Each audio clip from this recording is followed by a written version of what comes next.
I got involved with School Strike for Climate because I had a huge amount of climate anxiety at the inaction of our governments and governments across the world, and I wanted to stand up and fight that. And through fighting, through acting on it, I was able to get rid of that climate anxiety because I saw the effect we had. The numbers of the strike increased every time.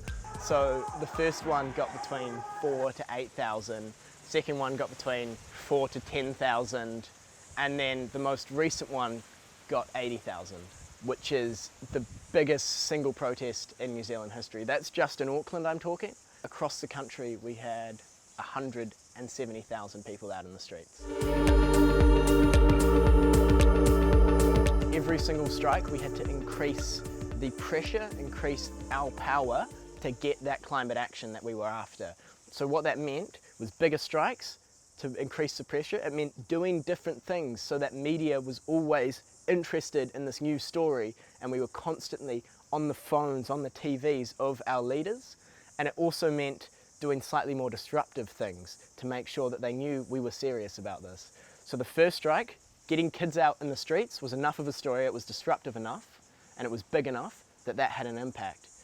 The second strike, we got thousands of children to lie down in the busiest street in New Zealand. On the third strike, the most recent strike, we had 80,000 people sitting along not only the busiest area of the city, but also, covering ports controlled by Auckland Council. We were costing the city money and we were getting noticed. I've learned a huge amount from organising these strikes, whether that's having to say no to police sergeants 3 times my age, or whether that's how to get a group of diverse people and voices together and make sure everyone is heard, how to actually achieve change and the levers of power within our nation and the world. It's taught me more in 1 year than I think all of the other years of my life. Recently, I've realised a lot of the skills that are needed to mobilise people behind a partisan political movement are the same as behind a political movement like the School Strike for Climate. So what I've decided to do is become the Green Party candidate for Mount Albert, and I'm trying to use those same skills where we got thousands of people out in the streets to again push that momentum into getting people out on the streets, knocking on doors, handing out those pamphlets to engage the nation around their power and the power of the people to make change in New Zealand.